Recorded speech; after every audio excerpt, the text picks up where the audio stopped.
Michel, bonjour. On se retrouve quelques semaines après notre première interview, entretien, pour parler de l'Université d'été Lyons de la musique. Nous sommes chez un autre de nos partenaires, nous y viendrons dans quelques minutes. J'aimerais que tu me dises aujourd'hui exactement, concrètement, l'UDELM, qu'est-ce que c'est toutes les années, depuis bientôt 19 ans, puisque la 19e session commence. Oui, effectivement, à la dernière interview, on a resté très généraliste sur ce qu'était l'UDELM, mais il y a tellement de choses à dire qu'on pourrait y passer tout l'après-midi. Mais l'UDELM, c'est essentiellement 10 jours passés aux Ors, dans un cadre montagnard magnifique. 10 jours pendant lesquels les jeunes travaillent, font de la musique, logent, mangent.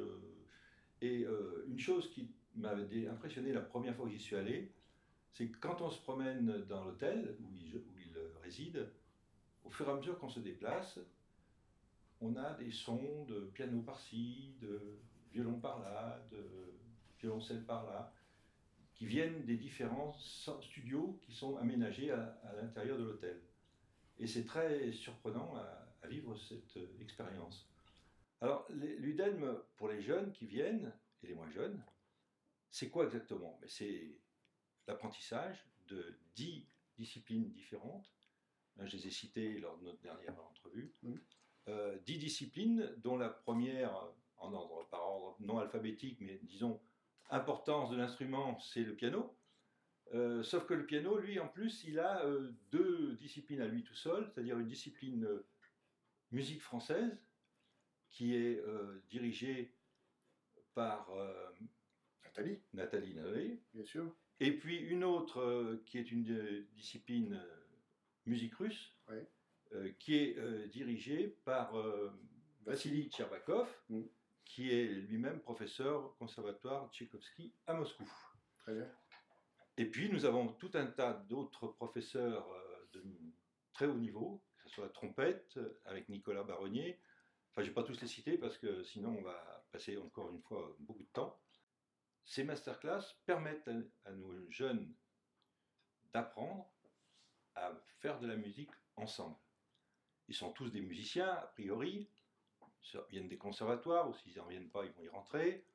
Ce sont tous des jeunes d'assez bon niveau, mais qui parfois n'ont pas l'habitude de jouer ensemble. Et là, ils apprennent à jouer ensemble, soit dans des ensembles de chambre, soit à 3 ou 4, selon les instruments qu'ils pratiquent.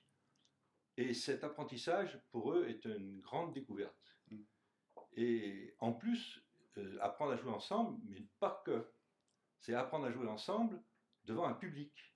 Pour certains, c'est la première fois qu'ils vont se produire devant un public, dans des circonstances en plus particulières, puisque ce sont dans des églises avec une acoustique bien particulière.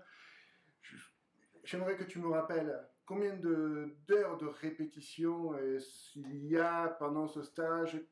Concrètement, ils ne font pas que jouer dans les églises. Ils apprennent aussi, il y a des répétitions avec les maîtres. Comment ça se passe? Alors, ils ont des répétitions tous les matins avec les maîtres, des répétitions individuelles. Ce n'est pas une dizaine de personnes prises par un seul professeur. C'est chaque élève. Et moi, j'ai assisté dans des studios de répétition, pardon. J'ai assisté à des répétitions où manifestement, on apprend aux très jeunes, par exemple, à tenir un violon, ce qui n'est pas évident, parce que ça paraît simple comme ça, mais tenir un violon, ça ne se tient pas n'importe comment. Donc on leur apprend déjà à tenir un violon, on apprend à tous ces jeunes à utiliser au mieux leur instrument, et c'est vraiment du cours particulier. Ouais, c'est vraiment du sur-mesure. C'est du sur-mesure, et ils sont amenés à travailler à peu près, on va dire, 4 heures par jour, sous la surveillance de leur professeur, 4 heures par jour d'entraînement sur les morceaux qui leur sont proposés. Très bien. Effectivement, donc le piano a une place très importante au niveau de l'UDELM, puisque comme tu l'as dit, il y a 2 professeurs pour l'ensemble de ses élèves.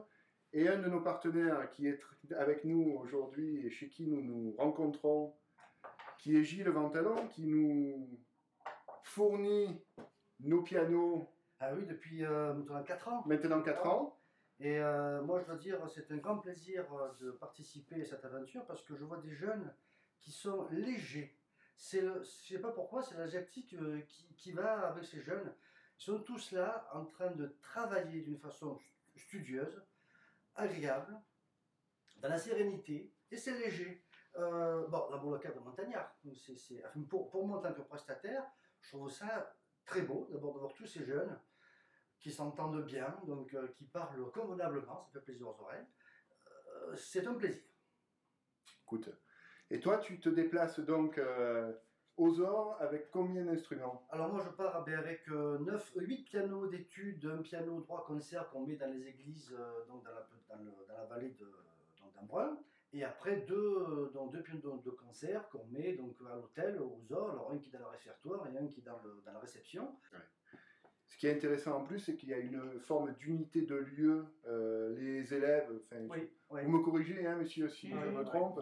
Une unité de lieu, tout le monde travaille dans un seul et même endroit. Seul but. Donc, alors après, moi, ce que je peux voir, c'est à l'extérieur, quand toi, tu filmes donc, tous les jeunes en train de s'exercer. Donc, on voit, évidemment, ils sont jeunes, ils sont un petit peu, des fois, c'est un peu pâteau, on va dire. Et moi, je vois donc à l'extérieur, quand ils sortent de là, il faut. Alors, comme j'ai été, alors, je m'amuse à percer l'oreille un peu indiscrète. Et je vois, c'est beau à voir parce que d'abord, ils sont jeunes. Donc, c'est beau la jeunesse. Et puis, voilà, ils se disent, ah ben, c'est la première fois que j'ai participé à un petit concert. C'est la première fois que je me chauffe, que je m'érode un peu dans un petit concert. Et c'est très bien. Très bien. Ben, écoute, merci Gilles pour ta participation. Merci de nous accueillir, en tout cas, aujourd'hui. Michel, le mot de la conclusion, peut-être? Le mot de la conclusion, c'est un petit peu le mot de la conclusion de la dernière fois, à savoir que l'UDELM ne peut pas exister sans un financement important du Lions Club, des Lions tout court.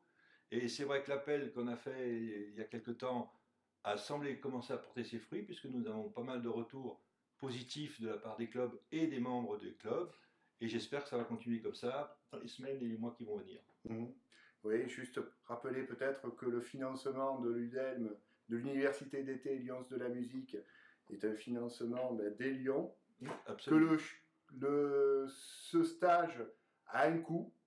Hein, tu peux le le coût il est de 1 600 € environ, hein, c'est un petit peu plus, ça dépend des années, mais globalement il est de 1 600 €. On demande aux jeunes qui viennent 800 €, ce qui est relativement modeste. Bien sûr.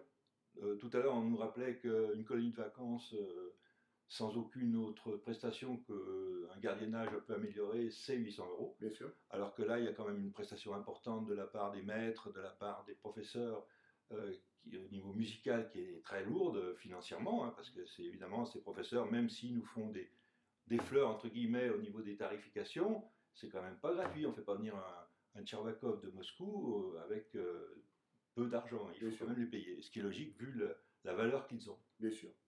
Et donc, on a besoin de vous. On a besoin de vous pour nous aider à continuer cette belle aventure. Merci. Merci à toi. Merci Gilles. Merci. Et à très bientôt à l'UDEM.